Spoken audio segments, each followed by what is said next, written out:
예, 어느새 또 일주일이 지난 것 같습니다. 옆에 계신 분들과 이렇게 인사해 보겠습니다. 가까이 계신 분들과 이렇게 인사하겠습니다. 보고 싶었습니다. 이렇게 인사하겠습니다. 보고 싶었습니다. 제 고백이거든요. 제가 이렇게 뵙고 싶었습니다. 예, 한 주간 동안 어떻게 지내셨는지 또 궁금하기도 하고요. 삶의 자리에서 열심히 달리시고 또 오늘 뵐 수 있는 것이 은혜인 줄 믿습니다. 오늘도 우리 가운데 찾아오시는 하나님께서 말씀으로 우리를 만나 주실 줄 믿습니다. 예, 계속해서 우리는 누가복음을 통해서 예수님의 기도를 살피고 있습니다. 예수님이 어떻게 기도하셨는지, 어떤 기도의 모범을 보이셨는지 우리가 함께 살피고 있는데요. 오늘 본문은 예수님께서 무리를 떠나시고요. 무리를 떠나셔서 한적한 곳으로 나가셔 기도하시는 장면입니다. 한적한 곳에서 기도하시는 예수님. 한적한 곳이 어딜까요?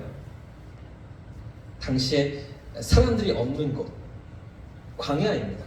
광야로 찾아 나아가셔서 기도하시는 예수님의 모습을 오늘 본문이 우리에게 보여주고 있는데, 그런데 자, 15절에 우리가 읽은 상황과 지금 예수님이 만나고 있는 15절 가운데 담겨있는 상황과 또 16절이 기록하고 있는 예수님의 반응을 우리가 자세히 들여다보면 조금은 낯선 모습입니다.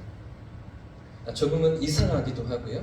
조금은 이해가 어려울 것 같기도 하고요. 조금은 이전에 생각해보지 못했던 놀라운 비밀들이 담겨 있습니다. 오늘 말씀을 통해서 우리에게 찾아오시는 하나님의 음성을 경험할 수 있기를 축복합니다.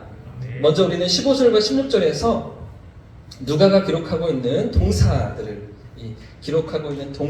조금 주목해서 봐야 하는데요. 15절과 16절 말씀을 다시 한번 읽어보겠습니다. 시작! 예수의 소문이 더욱 퍼짐에 수많은 무리가 말씀도 듣고 자기 병도 고침을 받고자 하여 모여오되 예수는 물러가사 한적한 곳에서 기도하신다. 아멘. 자, 15절 말씀 자세히 좀 보십시오. 좀 유심히 좀 보십시오. 15절에 동사가 기록되고 있는데요.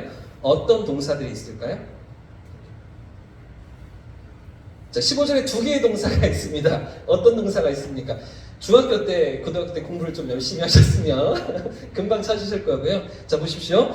예수의 소문이 더욱 퍼지고 있죠. 퍼지다라는 게 동사인데, 퍼지고 있는 상황. 그리고 소문을 듣고서 사람들이 어떻게 해요? 모여오되, 모여들고 있었다라고 누가가 기록하는 것이죠. 자, 그런데 소문이 퍼졌다.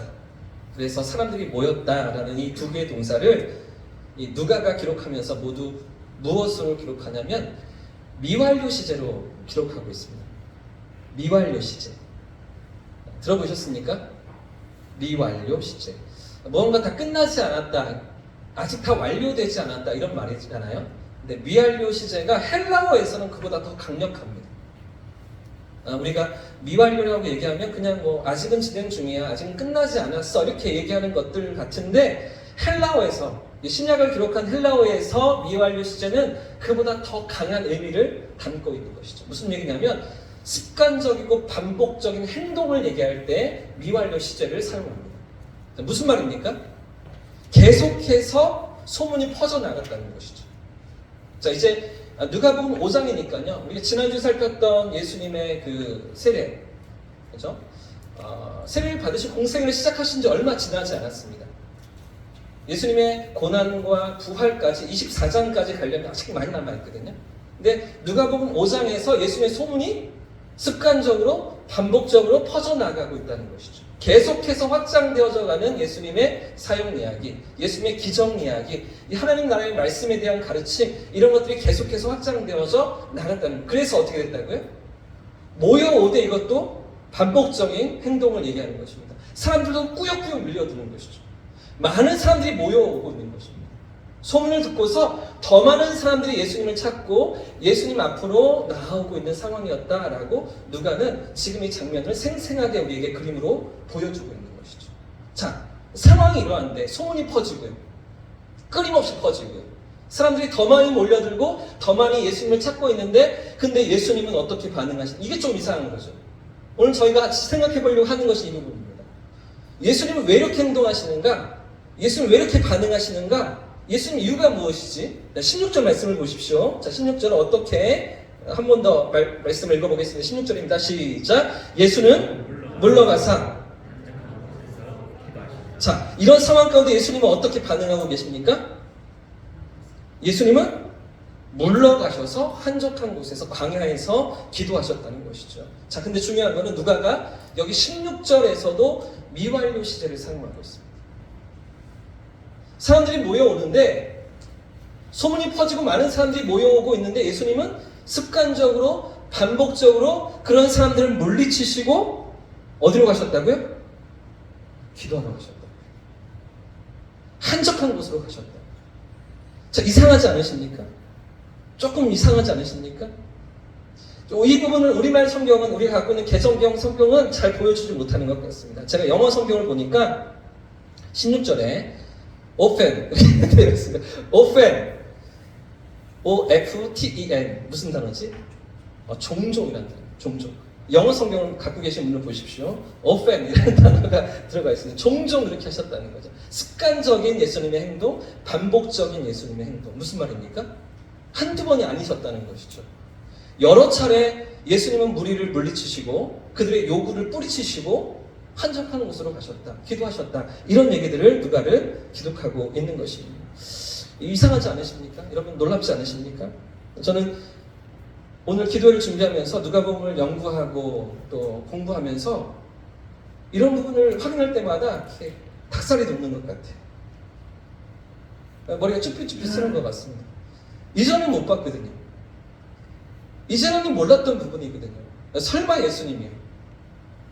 설마 예수님이 이렇게 행동하셨을까요? 예수님은 어떤 분이신데요? 늦은 밤에 니고데모가 찾아와서 예수님 어떻게 해야 거듭남을 얻지요? 어떻게 해야 하나님 나라에 들어가죠? 질문했을 때에도 뿌리치지 않으십니다. 늦은 밤에 피곤한 시간에도 예수님은 응대해 주시고 만나 주시고 그의 질문에 깨달음을 주십니다. 맹인 바디메오가 소리치면서 예수님께 보게 해달라고 외칠 때 어떻게 반응하셨습니까? 예수님. 많은 사람들이 곁에 있으면서 나무라고 꾸지람 주면서 조용히 해, 시끄러워, 예수님 바쁘신데 무슨 짓이야? 이렇게 얘기할 때도 예수님은 가만두어라, 내가 고쳐주겠다, 반응하지 않으셨습니까? 그런 예수님이신데, 그런 예수님이 지금 무리를 뿌리치시고 많은 사람들이 나오고 있는데 말씀도 듣고 내 병고침도 받고 다른 사람이 병고침 받는 기적도 보고 싶어서 예수님 앞으로 찾아 나오고 있는데 종종, 자주, 여러 번 습관적으로 반복적으로 예수님이 물리치시다. 병이 있어서 고쳐달라고 찾아왔는데, 말씀을 듣고 싶어서 예수님 앞에 찾아왔는데 왜 예수님은 그들을 거절하시고 뿌리치시는 것입니까? 왜 예수님은 우리가 알던 이전의 모습과 전혀 다른 모습으로 누가복음에 등장하고 계시는 것입니까? 왜 누가는 예수님의 이런 모습을 우리에게 드러내고 보여주고 있는 것입니까? 사실 오늘 본문은요, 무리가 몰려오는데, 소문을 듣고 몰려오는데 예수님이 뿌리치시고 한적한 곳에 가셔서 기도하셨다. 이 대목은요, 마태, 마가복음에는 기록되어 있지 않습니다. 누가만 유일하게 보도하고 있는 장면이죠. 누가는 이 부분에 관심을 가지고서 이 부분을 주목했고 이 부분을 찾아내어서 우리에게 전달하고 있는 것입니다. 무언가 전하고 싶은 메시지가 있는 것이죠. 무언가 말하고 싶은 이야기가 있는 것입니다. 그게 무엇입니까? 예수님께 있어서 기도가 얼마나 중요했는가를 보여주고 있는 것이죠. 할렐루야! 예수님이 얼마나 기도를 중요하게 여기셨는가를 누가는 우리에게 말하고 있는 것입니다. 예수님께 있어서 기도는 사역보다 중요하셨습니다. 예수님께 있어서 기도는 일보다 중요하셨던 것입니다. 많은 분들이 그렇게 생각하지 않으십니까? 기도해야 되는데, 기도가 중요한 것은 아는데 그런데 시간이 없다. 그런데 내 삶이 너무 바쁘다. 조금만 여유가 더 생기면 내가 기도하겠다. 그렇게 말하지 않으십니까? 그런데 우리 주님 어떻게 기도하고 계십니까? 만사를 제쳐두고서 기도의 자리로 나아가시는 것이죠. 그 어떤 요구보다, 그 어떤 사람들의 필요보다 하나님 앞에 나아가는 것이 더 중요하다고 여기시면서 예수님은 기도의 자리로 향하셨던 것입니다. 오늘 본문의 예수님은 바쁘고 분주한 사역 가운데서도 습관적이고 반복적으로 기도하셨습니다. 이런 예수님의 기도에서 우리는 세 가지 중요한 사실을 발견할 수가 있는데요. 이 말씀을 통해서 오늘 우리의 삶을 뒤돌아보고 또 우리에게 말씀하시는 주님의 음성이 경험될 수 있기를 예수님 이름으로 축복합니다. 축복합니다. 첫 번째로 우리는 예수님의 반복적으로 기도하신 이 시점을 생각해 봐야 합니다. 시점. 언제 기도하셨습니까? 함께 따라해 보겠습니다. 일이 잘 될 때, 일이 잘 될 때 기도하라. 언제 기도하라고요? 일이 잘 되고 있을 때 기도하는 것이죠. 예수님이 그러셨잖아요. 지금 사실은 예수님의 인기가 최절정입니다. 인기가 고소되고 있습니다. 많은 사람들이 열광하고 예수님을 환호하면서 예수님을 만나고 싶어 하는 것이죠. 그런데 그렇게 일이 잘 될 때 예수님 어떻게 하셨다고요? 기도하시는 것이죠. 15절 말씀을 보십시오. 수많은 무리가 몰려오고 있는 상황입니다. 이 사람들이 밀려드는 가운데 예수님 기도하셨던 것이죠. 그러니까 예수님은 그 인기가 고조되고 많은 사람들이 환호하며 열광하는 상황 속에서 그 인기에 도취되지 않으시고 기도의 자리로 나아가셨던 것입니다. 자, 지금 생각해 보십시오. 이제 예수님께 제자로 부르심을 받았어요. 12제자가 되었어요. 또 예수님 쫓기 시작했습니다. 그리고 예수님 가장 곁에 서 있는 제자들, 그 제자들 입장에서 생각해 보십시오. 지금 어떤 때입니까? 물 들어올 때 노를 저어야 하는 거죠. 예수님이 인기를 막 얻고 계실 때 그때 더 많은 사람들을 불러 모으고 더 많은 인기를 얻고 더 많은 사람들과 만나시고 더 많은 유명세를 얻으셔야 나도 인기를 얻고 예수님 제자로서의 명예도 얻고, 그죠? 사람들에게 인지도도 얻고 그렇지 않겠습니까? 제자들이 볼 때는 지금 단단히 한몫 챙겨야 되는 상황입니다. 예수님 정말 이렇게 좀 피곤하시지만 많이 만나주시고 기적도 나타내 보이시고 병든 사람들 많이 고쳐주셔서 더 많은 소문이 퍼지면서 예수님이 높아지셔야 그래야 뭔가 역사가 일어나지 않겠습니까? 능력도 나타내시고 한껏 인기를 끌어모아야 될 때 그때가 지금이라고 제자들 생각하는 것이죠. 근데 우리 주님은 어떻게 반응하십니까? 사람들의 반응에 끌려다니지 않으십니다. 그 사람들의 인기에 도취하지 않으시는 것이죠. 오히려 사람들을 피해서 광야로 나아가십니다. 사람들이 없는 곳, 한적한 곳으로 찾아 나아가십니다. 그리고 기도에 전념하시는 우리 주님이시죠. 바로 이 모습을 누가는 우리에게 보여주고 있는 것입니다. 우리에게 무엇을 교훈하는 말씀일까요? 일이 잘 될 때, 우리의 삶이 형통할 때 기도하고 있는가?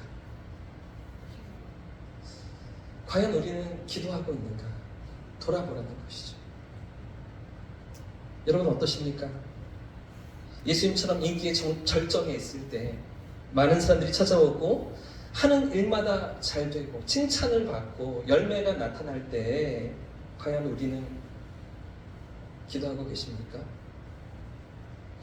많은 경우에 우리는 힘들고 어려울 때 기도하는 경향이 있습니다. 저도 그런 것 같아요. 저도 그 일이 더 쉬운 것 같아요.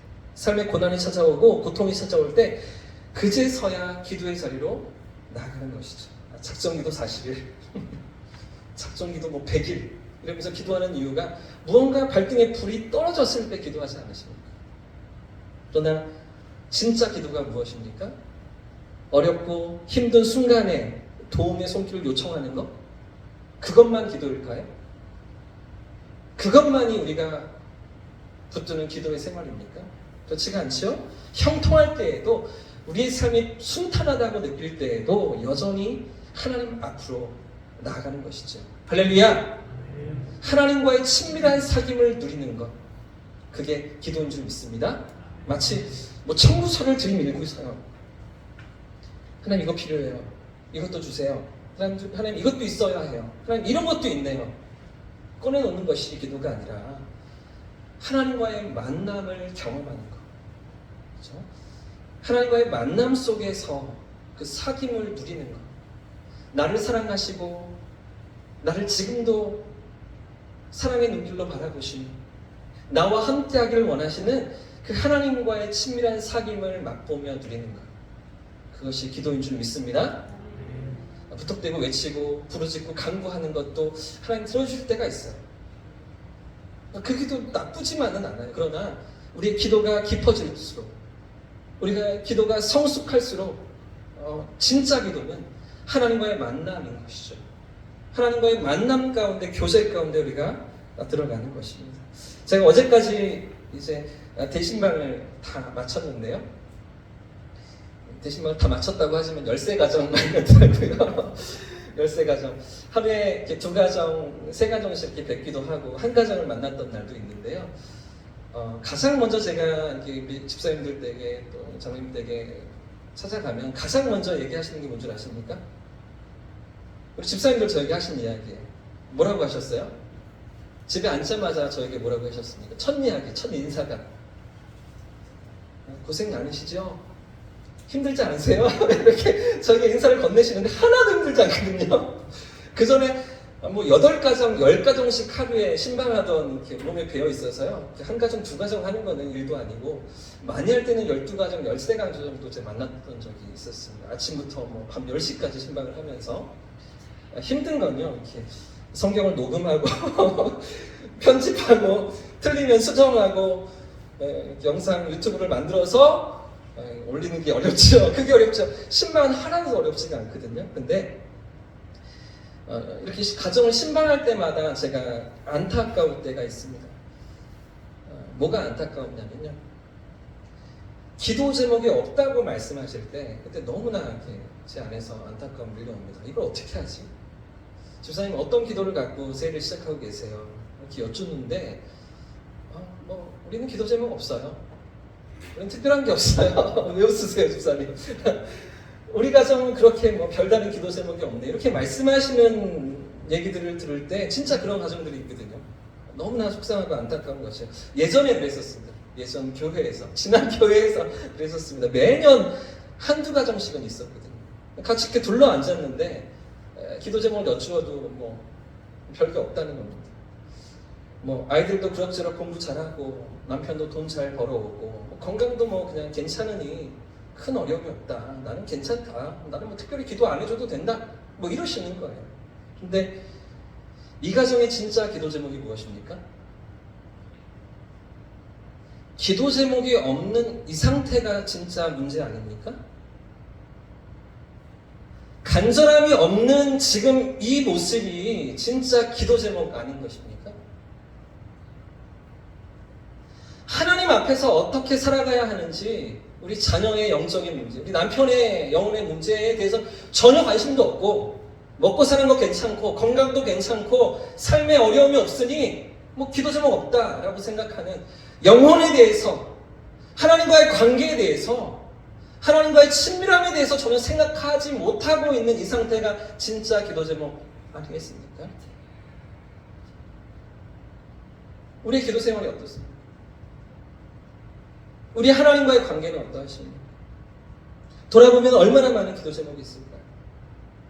자녀를 위한 기도, 이제 명절에 구정에 만날 친척들 구원을 위한 기도, 이런 간절한 기도가 있어야 하는 것이죠. 만나고 1년 만에 교제하고 하는데도 그 영혼의 상태를 걱정하고 염려하며 하나님 마음으로 들여다보는 기도 제목이 터져나오지 않는다면 우리는 잠들어 있는 것입니다. 우리는 영혼이 메말라 있는 것입니다.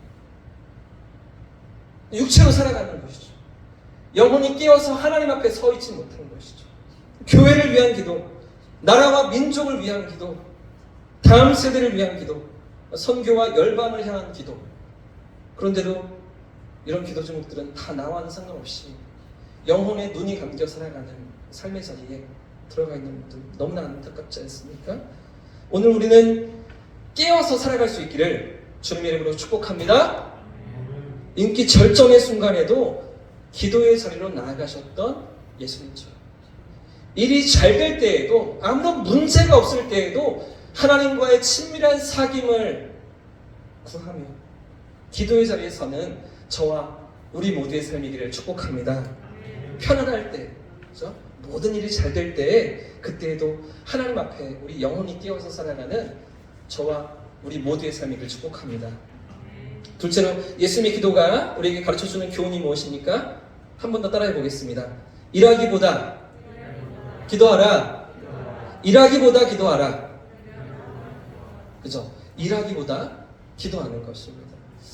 일보다 더 중요한 것이 기도라고 예수님 우리에게 가르쳐 주시는 것인데요. 지금 15절이 기록하고 있는 것처럼 우리가 예수님의 말씀을 듣고 치료를 받으려고 나오는 일 너무나 귀하지 않으십니까? 그래도 예수님 앞에 몰려들고 있는 사람들, 예수님을 만나려고 하는 사람들, 그 말씀을 듣고자 하는 사람들 귀하지 않으십니까? 그런데도 예수님께서 기도하시기 위해서 그들을 피하셨습니다. 하나님과의 교제를 위해서 그들을 뿌리치셨습니다. 자, 이 장면이 이해가 되십니까? 이 장면 그림이 그려지십니까? 예수님이 이 땅에 오신 목적이 무엇인데? 하나님 말씀을 가르치시고 하나님 나라를 가르쳐 주시며 병든 자를 고치시기 위해서 이 땅에 오셨습니다. 그게 예수님의 사명이었습니다. 근데 예수님이 당신의 사명을 뿌리치시고 기도의 자리에 지금 나가고 계신 것이죠. 무슨 이야기일까요? 사명보다 더 중요한 것이 기도라는 것이죠. 일보다 사역보다 더 중요한 것이 하나님과의 만남이라는 것입니다. 우리가 해야 되는 많은 역할들이 있습니다. 많은 섬김의 자리도 있습니다. 우리가 오늘도 일상에서 삶의 자리에서 해야 되는 여러 가지 역할들이, 업무들이 있겠죠. 그러나 그보다 더 시급하고 중요한 것은, 무엇보다 최우선순위에 두어야 하는 것은 하나님과의 만남이라고 예수님 가르쳐 주시는 것이죠. 당장 눈앞에 많은 사람들이 모여 있습니다. 아픈 사람들도 모여 있습니다. 그런데도 예수님 그들을 피하고 계신 것이죠. 이렇게 많은 사람들이 모여 있는 상황이라면 아마 이 시간은 낮이었을 것입니다. 많은 사람들이 몰려온 이 시간대는 아마 낮 시간대였을 것입니다. 그럼 예수님 조금 그들과 상대해 주시고 그들과 만나 주시고 말씀도 가르쳐 주시고 능력도 보여주시고 저녁 때 기도하시면 안 되시는 것입니다. 사람들 없을 때, 조용할 때, 따로 계실 때 기도하시면 되잖아요. 근데 왜 종종, 자주, 여러 번, 습관적으로, 반복적으로 낮 시간대에 기도로 들어가신 것입니까? 하나님과의 교제가 더욱 중요하기 때문이죠. 하나님과의 교제 없이는 아무것도 할 수가 없기 때문인 것입니다. 할렐루야! 우리가 아무리 열심히 한다 해도, 최선을 다해서 섬긴다 해도, 하나님의 뜻이고 하나님 기뻐하시는 것이라 할지라도 하나님과의 교제가 없다면, 하나님과의 나와의 만남이 없다면 아무런 소용이 없는 것이죠. 하나님 사용하지 않으시는 겁니다. 하나님 받지 않으시는 겁니다. 하나님 기뻐하지 않으시는 것이죠. 내 삶이 하나님 앞에서 그분과의 친밀함 속에 들어가 있지 않는다면 어떤 열매가 나타나고 어떤 능력이 나타나고 어떤 귀한 일들을 한다 할지라도 하나님이 정말 원하시는 건 나와의 교제, 나와의 만남. 그분은 나를 원하시고 나와 함께하기 원하시고 나와 동행하기를 원하시는 것이죠. 하나님은 처음부터 그렇게 인생을 디자인하셨습니다. 하나님 처음부터 사람들을 만드실 때 친구가 되길 원하셨어요. 함께 살길 원하셨습니다. 에덴 동산을 만들어 놓으시고 가장 마지막에 사람을 창조하신 것은 결국에 원하셨던 것은 사람이었다는 것이죠. 사람이 발을 딛고 서야 하기 때문에 땅을 만드시고요. 사람이 먹고 음식을 취해야 되기 때문에 열매를 만드시고요. 사람에게 영양소가 필요하니까 태양을 만드시고요. 쉬어야 하니까 밤을 만드시고요. 이 모든 것을 만드신 것은 사실은 사람을 만드신 건데 그 사람을 만드시면서 하나님과 함께 살기를 원하셨습니다. 친구가 되기 원하셨습니다. 선악과를 만들어 놓으신 이유는 이거 먹고 범죄하고 타락해, 나를 떠나가 아니고요. 이것을 보면서 나를 기억해, 나와 함께 살자. 이 모든 게 다 너희들 거야. 너희들 선물이야. 네 마음껏 누려. 그런데 나 하나만 기억해줘. 다 네 건데 내가 너에게 주는 건데 이 모든 것을 준 나를 기억하면 나와 함께 살지 않겠니? 하나님 원하셨던 거죠. 사람은 거기에서 실패하고 말았어요. 하나님 없이 내 힘으로 살려고 하는 것이죠.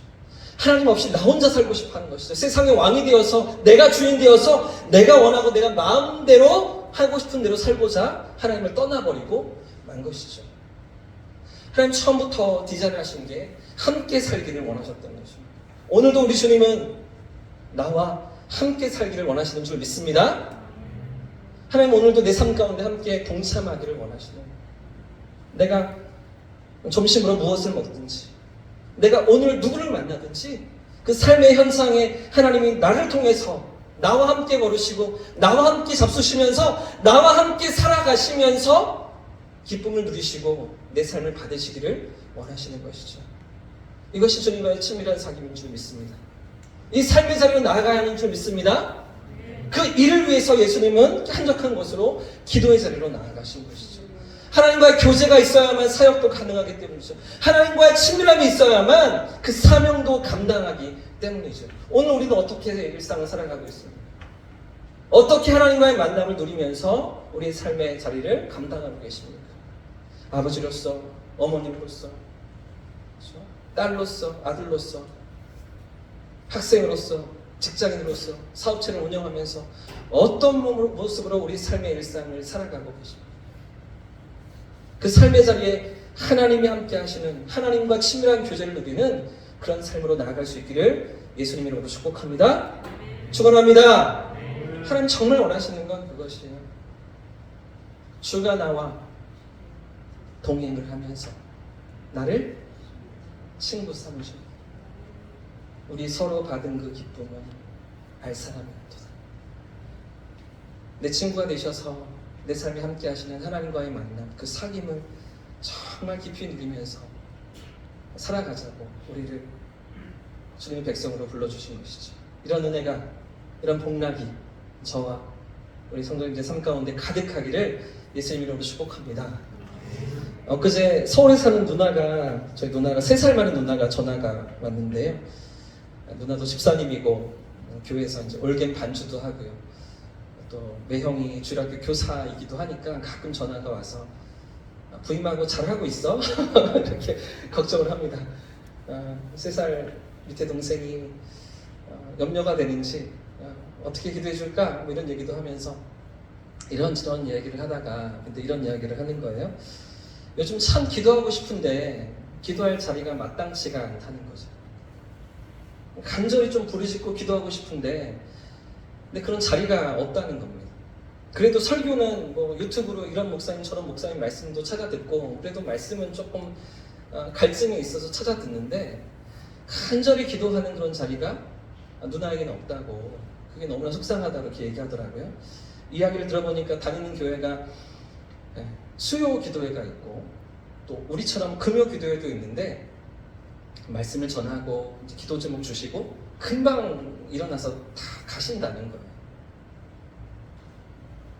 한 5분도 안 돼서 다 불이 꺼지고 이제 집에 다 돌아가고 아무도 없대요. 조금 기도하려고 치면 뒤에서 전도사님 기다리고 계셔서 이제 불 끄시고 퇴근하셔야 되니까 눈치가 보여서 기도도 하지 못하고 그리고 이렇게 일어나야 되는 그런 상황들이 너무나 속상하다고. 그래도 어렸을 적에 모교회는, 자라난 교회는 그래도 금요 철야가 있었거든요. 밤 늦게까지 기도하고 새벽까지 기도하고 그래도 아무도 말하지 않고 누구도 방해하지 않고요. 또 늦게까지 같이 기도하시는 권사님들이 계셔서 같이 이렇게 부르짖어 기도할 수가 있었는데 시집가서 보니까 시집가서 그 시집 다니는 교회에 출석하다 보니까 그런 상황 가운데 너무나 속상하다는 거예요. 제가 뭐라고 얘기했을까요? 야시원 누나에게 뭐라고 얘기했을까요? 대구로 이사와. 금요일날 우리는 기도해. 이렇게 얘기했습니다. 그지 누나, 진짜 기도가 살아났으면 좋겠다. 오늘 어떻게 하면 좋을까? 이런 얘기들을 하면서 걱정만 하고 말았는데요. 우리가 하나님 앞에 부르짖으며 간절히 우리의 소원을 아뢰 수 있는 이 기도 자리가 있다는 게 얼마나 축복인 줄 아십니까? 얼마나 귀한 행복인 줄 여러분 느끼십니까? 할렐루야! 아멘. 하나님과의 친밀함 속에서 우리가 살아가야 하는 것이죠. 하나님과의 생생한 그 만남 속에 우리가 서 있어야 하는 것이죠. 그게 신앙이고 그게 우리의 믿음이죠. 주일에만 또 공예배 시간에만 나오는 것도 너무나 귀하지만 거기서 멈추지 않고 우리 삶의 자리가 구석구석이 하나님의 은혜의 손길로 채워지는 것, 하나님과 함께 걷는 발걸음으로 채워지는 것, 이것을 믿음이라고 성경은 얘기하지 않겠습니까? 성경 통독 요즘 잘 따라오고 계십니까? 어떠세요? 요즘 유튜브 조회수가 조금 떨어지는 것 같아서요. 제가 걱정이 약간 있는데요. 이렇게 오늘부터 이렇게 출애굽기 말씀이 다시 시작되고 있습니다. 혹시 이렇게 조금 빠지신 분들 이쪽에 좀 있나? 네, 다시 시작하시면 좋겠습니다. 지나간 거는 좀 두시고 출애굽기부터 다시 시작하시면 돼요. 다시 말씀으로 또 우리가 뛰어들면 참 좋겠는데 해보니까 어떠세요? 하루 10분이잖아요. 내일 말씀도 8분 9초인가 그렇더라고요. 4장부터 6장까지 출애굽기 얼마 되지 않습니다. 10분도 되지 않는 시간. 좀 길면 14분 정도 되는 하루에 10분을 하나님 앞에 머물지 못한다면, 하루에 15분을 하나님 앞에 드리지 못한다면 우리의 믿음이 살아있다고 말할 수 있을까요? 자, 근데 제가 오늘 우리 기도에 나오신 분들이시니까 조금만 더 악셀을 밟겠습니다. 10분, 15분 말씀 통독하시고 5분만 더 저에게, 저 말고요, 하나님께 우리 하나님 앞에 드리셨으면 좋겠어요. 말씀을 읽으시고 5분만 더 하나님 앞에 머물러 주셨으면 참 좋겠어요. 말씀을 묵상하신 이후에, 읽으신 이후에 그 말씀을 가지고서 하나님 앞에 나아가시는 거죠. 잠잠히 하나님 앞에 5분만 머무시는 겁니다. 제가 대신방을 해보니까요, 왜 이렇게 새벽 예배 때 나오시지 못하시는지 이유를 알겠더라고요. 다 멀리 계세요. 30분, 40분씩 걸려서 새벽 예배 나오시라고 제가 권하기가 참 어려울 것 같고요. 그럼에도 불구하고 말씀 통독을 이어가면서 하루에 5분을 하나님 앞에 올려드리면서 이 말씀이 나에게 찾아와 감동하신 은혜로 기도하고 하나님께 여쭙고 주의 인도하심을 구하고 주의 뜻을 묻고 하나님 오늘 하루 어떻게 살기 원하세요? 하나님 내가 해야 되는 이 업무 가운데 어떻게 살아남길 원하세요? 이 사람과의 관계 속에서 어떻게 반응하길 원하세요? 이 얘기는 제가 준비한 게 아닌데 제가 그 교회에 이렇게 부임하고 보니까 들어오신 주차장 마당 입구에 기둥 있잖아요. 우리 대형교회 큰 간판이 있는데 쓰레기가 이만큼 쌓여있는 거예요. 이 동네 쓰레기는 다 거기다 모아두시는 것 같아요. 7달 동안 이제 그 교회를 지키는 목회자가 없으니까 그런 것 같은데 제가 A4지를 뽑아서 예쁘게 만들어서 부탁합니다 이렇게 써붙여 놓은 거 보셨습니까? 네, 보신 분들 계시죠? 아주 정중하게 여기다 쓰레기를 쌓아두시면 지나가다가 또 버리고 동네가 어질러집니다. 쓰레기는 자기 집 앞에 버려주세요 이렇게 부탁드립니다 써붙여 놨습니다. 근데 어제도 갖다 놓으시는 분들이 계시고요. 걸리기만 해봐라 잡히기만 해봐라 이런 마음들 제 안에서 일어나는데 하나님 저런 이웃들을 어떻게 섬기길 원하세요? 하나님 그런 이 동네 주변 속에서 우리 대형교회가 어떤 역할들을 감당하길 원하세요? 어떤 모습으로 세상 가운데 서 있길 원하세요? 하나님 주일에도 차를 안 빼주는 연락처도 없는 저런 차들 주인들 어떻게 하나님 상대하기 원하세요? 제 마음을 누그러뜨리는 거죠. 보기보다 제가 화가 좀 있습니다. 성질이 급합니다. 누가 그러셨죠? 김진태 집사님 저한테 그러신 것 같아요. 시동을 걸자마자 바로 출발한다고. 성질이 급한 것 같다 이렇게 운행하시는 분이시니까 바로 알아보시더라고요. 성깔이 좀 고약합니다. 이제 한 달 돼서 괜찮은 것 같아 보이지만 하나님 저를 누르시고 저를 절제하게 하시고 하나님 어떻게 저들 가운데 대형교회가 비춰주길 원하세요? 하나님께 물으면서 나아가는 거죠. 하루에 10분, 15분 말씀 통독하시는데 시간을 들이셨다니 거기에 5분만 더 붙이셔서 20분도 되지 않는 시간 24시간 중에 하나님 앞에 이렇게 머물지 못한다면 오늘 우리는 어쩌면 세상 속에서 영적 전쟁을 패배하고 있는지 모릅니다. 실패하고 있는지 모릅니다. 예수님이 보여주신 일하기보다 기도하라. 그죠? 일이 잘 될 때 기도하라. 교훈하시고 가르쳐 주시는 이 말씀 속에서 우리 구정을 지나 또 새해를 살아가는 저와 우리 모두의 삶 가운데 하나님과의 친밀한 사귐, 주님의 인도하심이 날마다 생생히 경험되시기를 예수님 이름으로 축복합니다. 그 5분을 묵상하시면서 오늘 말씀이 나에게 다가오시는 음성이 무엇인지, 그렇죠? 또 오늘 우리 삶 가운데 어떻게 헤쳐나가길 원하시는지 성령의 인도하심을 경험하시고 승리하시는 복된 한 해가 되시기를 예수님의 이름으로 축복합니다. 축원합니다. 함께 찬양하고 기도하겠습니다. 이 찬양 같이 고백했으면 좋겠는데요. 우리 가사를 묵상하시면서 우리 고백을 하나님 앞에 올려드리시죠. 나의 영혼이 잠잠히 함께 찬양하겠습니다.